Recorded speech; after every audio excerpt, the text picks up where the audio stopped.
Hey everyone, I am Vishal Upadhyay. Now एक बार फिर से एशिया में न्यूक्लियर वेपन्स की, न्यूक्लियर वॉरहेड की फिर से होड़ शुरू हो गई है। जी हाँ, ये बात मैं नहीं कह रहा हूँ, ये बात कही है सिप्री ने, जो आप सब जानते हैं कि डिफेंस सेक्टर में एक रिसर्च इंस्टीट्यूट है स्टॉकहोम का, आप सब जानते हैं।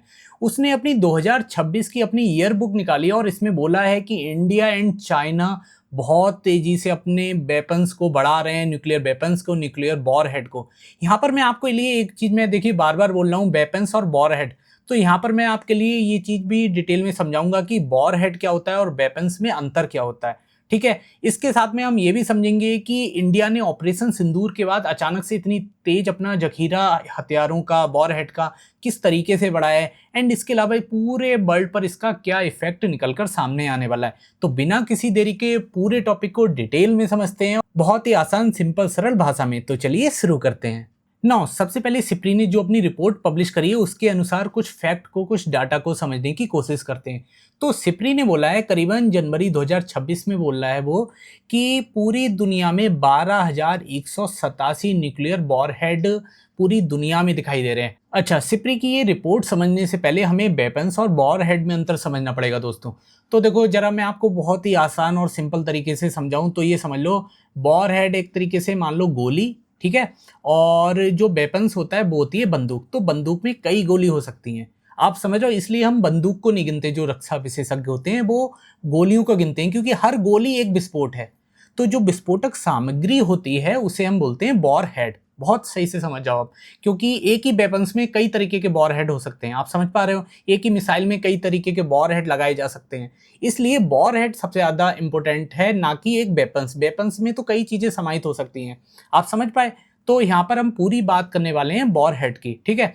तो सिप्री ने बोला है पूरी दुनिया में जनवरी 2026 के आसपास दोस्तों 12,000 से ज़्यादा न्यूक्लियर वॉरहेड पाए गए हैं, और जिसमें कहा जा रहा है कि मिलिट्री यूज के लिए, मतलब नॉर्मल यूज उनका किया जा सकता है, वो उनकी संख्या करीबन 10,000 के आसपास है दोस्तों। जो ये दर्शा रहा है कि पूरी दुनिया न्यूक्लियर जो वॉरहेड की दौड़ में है वो किस तरीके से आगे बढ़ी हुई है, ना कि शांति प्रिय रास्ते की ओर। अच्छा, इससे खतरनाक बात तो सिप्री ने ये तक बोली है कि करीबन 4,000 जो वॉरहेड है ना दोस्तों, वो ऑलरेडी मिसाइलों और एयरक्राफ्ट में पहले से लगाए जा चुके हैं, बस उन्हें गिराने भर दे की देर है, सीधे बोल रहा है सिप्री। इससे पता चलता है पूरी दुनिया किस तरीके से तबाही के रूप में आगे बढ़ती जा रही है।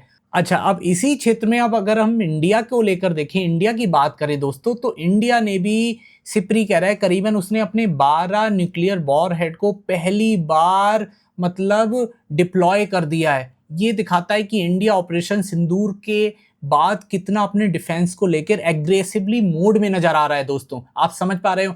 एंड इसके साथ में ये भी कहा गया है सिप्री ने कि इंडिया का जो टोटल न्यूक्लियर वेपन्स हैं वो भी, उनकी भी संख्या बढ़कर करीबन 180 से 190 पहुंच चुकी है। वहीं पाकिस्तान की अगर दोस्तों हम बात करें तो पाकिस्तान की 170 के आसपास है। अच्छा, हम समझने की ये भी कोशिश कर रहे हैं कि इंडिया ने ऑपरेशन सिंदूर के बाद अपनी जो ये डिफेंस स्ट्रेटजी है इसे किस तरीके से चेंज करा है, और कोई थोड़ा मोटा चेंज नहीं करा है, बल्कि इंडिया ने पीस टाइम में, एक तरीके से हम बोले तो शांति काल के दौरान भी दोस्तों, भारत ने अपने कुछ परमाणु वॉरहेड मिसाइलों पर भी तैनात और तैयार रखने का कदम उठा लिया है, जिसकी वजह से ऐसा लग रहा है कि लगातार जो साउथ एशिया है वहाँ भी न्यूक्लियर दौड़ एकदम से शुरू हो गई है। क्योंकि हम सब जानते हैं पाकिस्तान अपनी हरकतों से बाज नहीं आ रहा है, एंड इंडिया को इतना एग्रेसिवली मोड में रहना ही पड़ेगा, क्योंकि हम सब जानते हैं चाइना पीछे से पाकिस्तान की मदद कर रहा है, चाहे वो ड्रोन के सेक्टर में हो ना। इसके अलावा हमने मतलब बहुत सारी न्यूज़ में भी देखा है, मीडिया आउटलेट्स में भी देखा है कि किस तरीके से पाकिस्तान से कई ड्रोन इंडिया में आते हैं, और वो सब टेक्नोलॉजी हम सब जानते हैं कि पाकिस्तान को चाइना प्रोवाइड कर रहा है ना। इसलिए इंडिया के लिए इतना एग्रेसिवली आगे बढ़ जाना बहुत ज़्यादा जरूरी हो जाता है। और खासकर इसके अलावा ये भी कह रहा है सिप्री कि इंडिया ने अपनी लॉन्ग रेंज, जो इंडिया की मिसाइलें हैं ना, लंबी दूरी की मिसाइलें, उनको भी, खासकर जो चाइना के बहुत सारे क्षेत्रों को, बहुत बड़े बड़े शहरों को टारगेट कर सकती हैं, अपनी लॉन्ग रेंज मिसाइलों को बढ़ाना और मतलब बहुत ज़्यादा डेवलप करना एक्स्ट्रा शुरू कर दिया है। खासकर इंडिया की न्यूक्लियर सबमरीन है, जैसे हम जानते हैं INS अरिहंत वगैरह हो गया, उसको भी इंडिया ने, उस पर भी अपने वॉरहेड को मतलब लगाना शुरू कर दिया है। इसके अलावा एक और इंडिया के न्यू डेवलपमेंट ये हुई है दोस्तों कि इंडिया ने जो इंडिया की लॉन्ग रेंज मिसाइलें होती हैं, जो लंबी दूरी की मिसाइलें होती हैं, उसे भी इंडिया बहुत एग्रेसिवली रूप से डेवलप कर रहा है, जो चाइना के जो मेजर सिटीज़ हैं उनको वो टारगेट कर सके बहुत अच्छे से।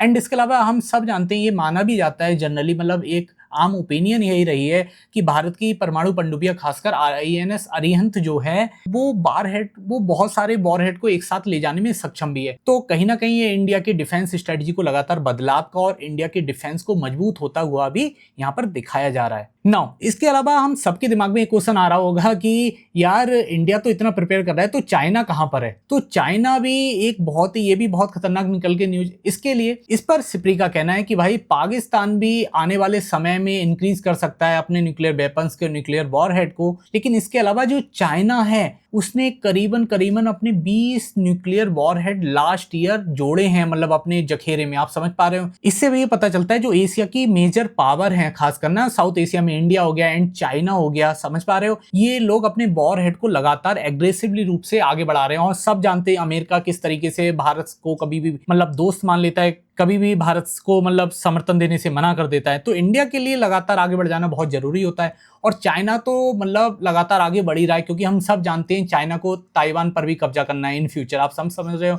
कि उसका लक्ष्य यही है कि ताइवान को निपटा दिया जाए। एंड इसके अलावा वो ये भी जानता है कि जापान का भी कुछ हिस्सा, कुछ द्वीपों को लिया जाए। तो आने वाला समय बहुत ही ज्यादा क्रिटिकल हो जाता है। एंड इंडिया के लिए भी ये बहुत ही अच्छी खबर निकलकर सामने आई है कि इंडिया भी अपने न्यूक्लियर वॉरहेड को लगातार आगे बढ़ा रहा है। इससे रिलेटेड अगर कोई मतलब इन फ्यूचर न्यूज निकल कर आती है तो उसे भी मैं आपको एक्सप्लेन करूंगा। वीडियो पसंद आता है दोस्तों तो इसे लाइक कीजिए, चैनल को सब्सक्राइब कीजिए। मिलेंगे नेक्स्ट वीडियो में न्यू अपडेट के साथ, तब तक के लिए नमस्कार।